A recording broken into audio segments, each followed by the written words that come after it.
اچھی خبر کو نہیں کہہ سکتا میں میرے چاہنے والوں کے لیے بری خبر کروں گا. میرے جو چاہنے والے لوگ ہیں ان کے لیے بری خبر یہ ہے کہ میں نے اس مسجد میں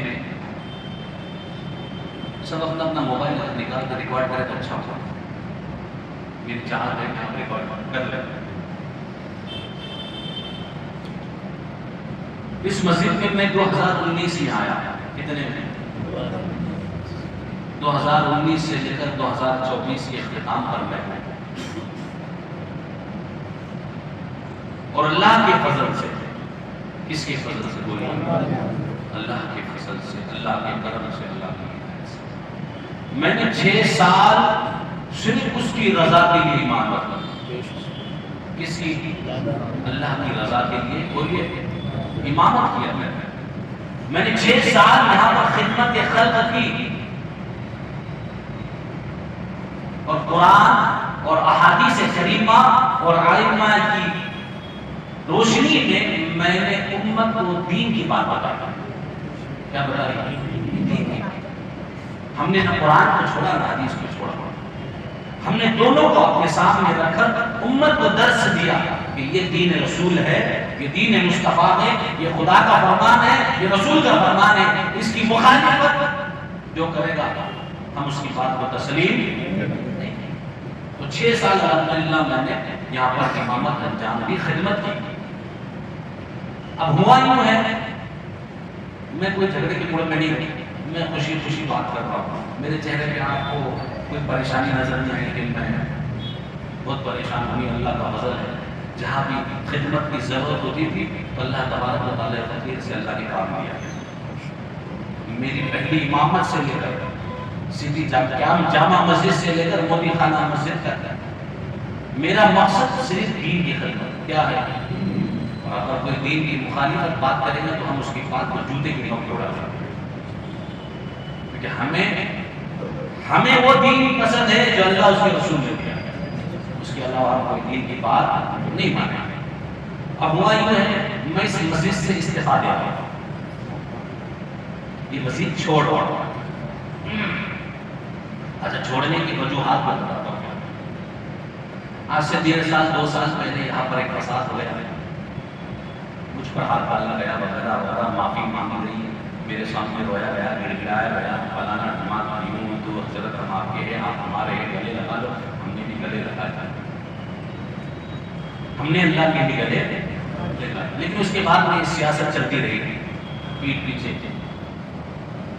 اب امام کا امام ہوتا ہے اور میرا جیسا امام کو دے اللہ کی ذات کی قسم ہم کو اللہ کے علاوہ کسی پہ بھروسہ.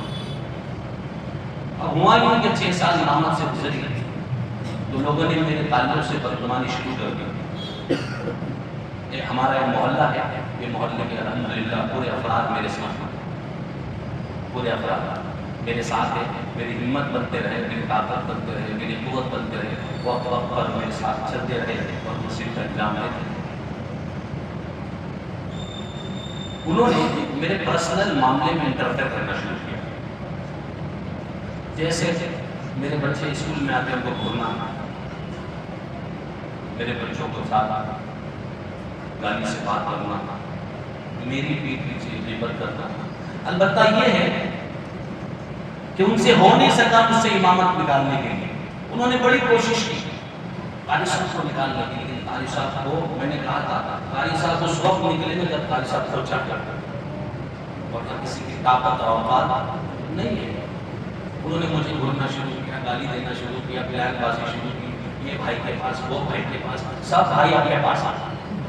میں مولانا کم ہوں، سب بھائی اپنے پاس ہیں، سب کے پاس گئے وغیرہ وغیرہ ساری چیزیں ہو گئی.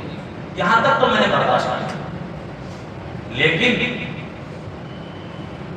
میرے تعلق سے محلے میں ایسی بات پھیل گئی کہ میں نے کسی بیوہ عورت کے پیسے زکات کے کھائے.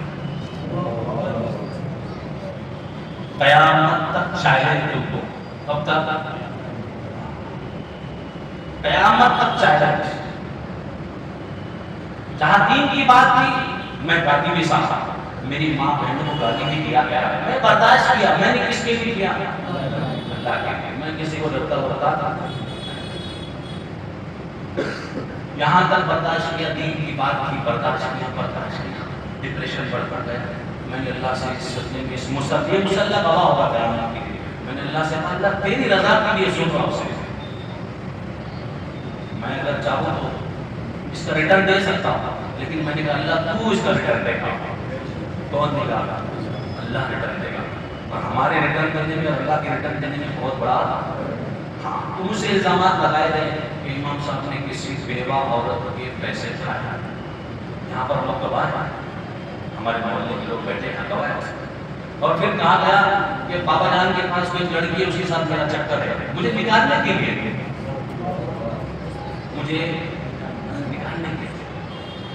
اس کے بعد کرتے قاری صاحب سے عرض کرتے ان کو عمر طے کر جائے.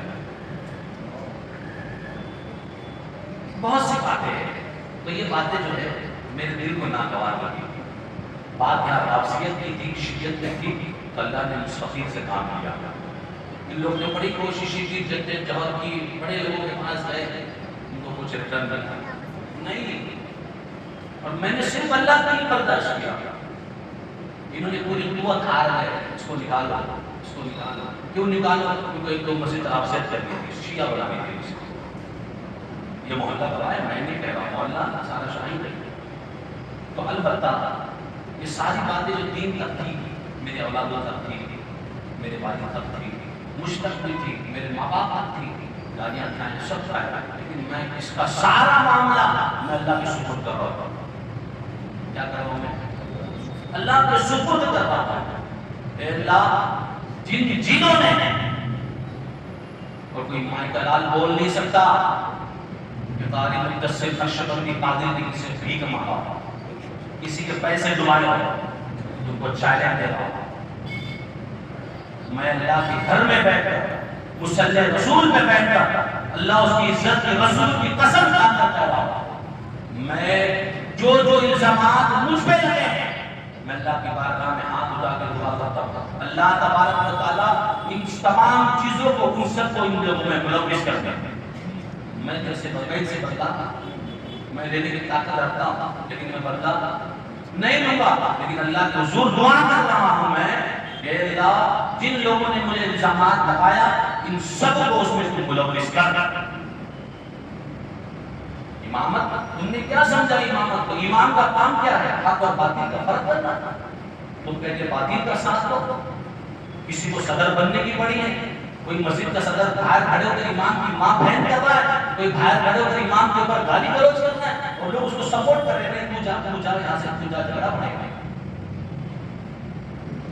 امام ہوتا ہے وَجَعَلْنَا لِلْمُتَّقِينَ إِمَامًا.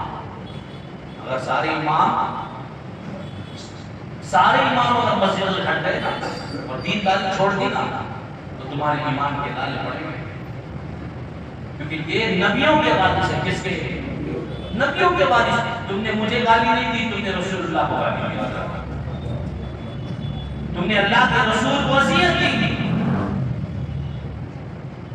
میں نے بلڈ کھایا، میں نے مار کھائی، ہمارے نائب امام کی کان پر تلوار رکھی گئی، انہیں برداشت کیا صرف سنیت کے لیے اور دین کے لیے، اللہ کی عزت کے لیے، اور کوئی مقصد ہمارا نہیں تھا. انہوں نے بڑی کوششیں کر لی مجھے ہٹالنے کی، نکالنے کی، لیکن ان کے بس کی بات نہیں ہے. اور یہاں سے جانے کے بعد میرے بد پیچھے اگر کسی نے کچھ پروپیگنڈا کیا، بات ہلائی یا کچھ بکواس کی، یاد رکھو اس کا اجر تم کو اللہ دے. میں اعلان کہہ رہا ہوں، میں نے 6 سال خدمت کی. انہوں نے بہت تماشے کیے، شب بارات میں تماشے کیے، شب قدر میں تماشے کیے، اور کہتے ہیں کہ ہم امام حسین کے ماننے پر. مسجد کے امام کی اہمیت نہیں ہے اور امام حسین کو ماننے کی بات ہے. جو مسجد کے امام کی اہمیت نے سمجھا، وہ امام حسین کو سمجھے گا. تو البتہ مختصر یہ ہے کہ میں نے جو بھی خدمت کی 6 سال اللہ اس کے رسول کی رضا کے لیے کیا، اللہ اس کی خوشنصیبی کے لیے کیا، اور میں نے جو بھی خدمت کی اللہ اپنے بارگاہ میں قبول فرمائے. انشاءاللہ تعالیٰ یہ میرا آخری جمعہ ہے. اللہ نے چاہا اگر تو میں کسی اور مسجد میں مجھے بلا رہا ہے، لیکن میرا دل نہیں ہے، اب میرا دل اڑ گیا. میں آپ کو صاف بتا رہا ہوں، مجھے اور 2 مسجدوں سے بلاوا ہے، لیکن میں کہا نہیں، اب اتنی اذیت ملی ہے امت کی طرف سے ان لوگوں کی طرف سے کہ مجھے یہ تک کہا گیا ہے یار تم کسی جگہ عورت کے پیسے کھاتے ہو، اتنے گر چکے ہو تمہارے خون میں تھوڑی بھی غیرت نہیں رہی کہ اپنے مسجد کے امام کے اوپر تہمت لگاتے ہو. تمہاری تربیت تمہیں بتا دی، تمہارے عمل تمہارے بتا دے کہ تم امام کے ساتھ کیا معاملہ کر رہے ہو، تمہارے گھر میں تمہاری تربیت کیسے ہوئی. میں نام کسی کا نہیں لوں گا کیونکہ میں نے اللہ کو شکر چھوڑا ہے. میں نام کے ساتھ سب جانتا ہوں، لیکن کیا کرے، لوگوں کو منصب چاہیے، لوگوں کو صدر بننا ہے، کسی کو ٹرسٹی بننا ہے، کیا بننا ہے آپ کرو. یہ مسجد یہ محلے والوں کے حوالے ہے. یہ ہمارے مسجد کے بزرگ ہیں حضرت ناصر بھائی ہمارے، یہ محلے کے بزرگ ہیں، ہمارے شاہد بھائی کے ابا ہیں بزرگ ہیں، یہ وغیرہ ہیں سب، حضرت بھائی ہیں، یہ سب مسجد ان محلے والوں کے حوالے.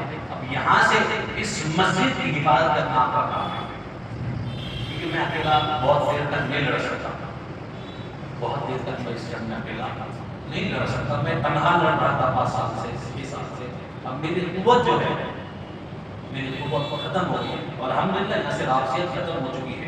لیکن میں آپ کو پھر کہہ رہا ہوں، یہ مسجد کی ذمہ داری آپ محلے والوں کی ذمہ داری ہے. یاد رکھنا یہ مسجد کا رابطیت اگر آ گئی تو تمہارے ایمان کے دانے پڑیں گے محلے والوں. میں آپ کو ایک درد دل سے بول رہا ہوں، میرا اپنا سمجھ کے بول رہا ہوں. یہ محلے والے سے بڑی محبت ہے مجھے. اور اس محترم اللہ کے بارگاہ میں دعا کو ایک بات پر پکار آ جائے، ہم نے جو خدمت کی، جو بھی سنا، اللہ سے قبول فرما. اور جن لوگوں نے الزام لگائے نا، اللہ تعالیٰ کو ملوث کرنا سکتا ہے. جو اماموں کی اہمیت کو نہیں سمجھ سکتا، جو امام کے مرتبے اور مقام کو نہیں سمجھ سکتا. آپ کو پتہ ہے آج مسلمانوں کے اندر زوال آنے کی وجہ کیا ہے؟ اس کی سب سے بڑی وجہ یہ ہے مسلمان آج جو برباد ہو رہے ہیں، مارے جا رہے ہیں، جلائے جا رہے ہیں، کاٹے جا رہے ہیں. اس کی وجہ یہ ہے کہ ہم نے اماموں کو چھوڑا ہے، اماموں کی رہبری نہیں کی، اماموں کے ساتھ ہم نہیں چلے، اماموں کو اپنا رہبر اور قائد نہیں مانا. ہم نے امام کو کہا ارے وہ تو کیا جھگڑی، تم امام کو نہیں کہہ رہے، تم رسول اللہ کو کہہ رہے. آج جو امامت سے مساجدوں سے امام دور ہو رہے ہیں نا، اس کی وجہ یہ ہے کہ عوام نے، اس امت نے امام کی قدر کر جانا. ہمارے اور ہمارے بیچ میں یہ شیعہ لوگ ہیں، گوری لوگ ہیں، ہندو لوگ ہیں، ان کو دیکھو یہ اپنے رہبر کو اٹھا کے چلتے ہیں. آج یہ ذلیل نہیں ہو رہے، حالانکہ بد مذہب ہے، غلط مذہب ہے، دین غلط ہے، لیکن اپنے قائد کی، اپنے رہبر کی، اپنے امام کی اقتدا کر رہے ہیں. تو اللہ نے انہیں عروج دیا ہے. تم کیا سمجھتے ہو تمہارے صدر بننے سے عروج آئے گا؟ مسجد میں کروڑوں کی مسجد بنائی اور امام کا دل چھنکی کرتے رہے. میں اللہ کے بارگاہ میں سارا معاملہ پیش کرتا ہوں. انشاءاللہ تبارک تعالیٰ اللہ نے اگر چاہا تو پھر کبھی ملاقات ہوگی. وآخر دعوانا الحمدللہ رب العالمین، والصلاۃ والسلام علی سیدنا محمد صلی اللہ علیہ وسلم. میں نے غیبت نہیں کی، میں نے الگ اعلان بات کیا تو لوگ کہیں گے غیبت کر کے کیا. تم سامنے آؤ، تمہارے بولنے، تمہارے منہ پہ بولنے کی طاقت یہ نقش روشے رکھا تھا. تمہارے منہ پر بولنے. تمام حضرات سے گزارش ہے جو بھی ویڈیو ہے اس کو وائرل کرو اور اماموں کی قدر کرو. آپ کس بھی مقصد سے امام کی قدر کرو، اللہ کے راستے میں رہو. ورنہ اماموں کا دل جس دن بھر گیا نا، یہ علامت قیامت ہے. علم اڑ جائے گا، علم اٹھ جائے گا قیامت سے پہلے. یہ علماء جو آج بزد ہونے امت سے، یہ علم اٹھنا ہے. اللہ تبارک و تعالیٰ سننے میں نزد آباد کی توفیق رکھے، اللہ فرمائے. وآخر دعوانا الحمدللہ رب العالمین، والصلاۃ والسلام علی سیدنا المرسلین صلی اللہ تعالی علیہ وآلہ وصحبہ وبارک وسلم.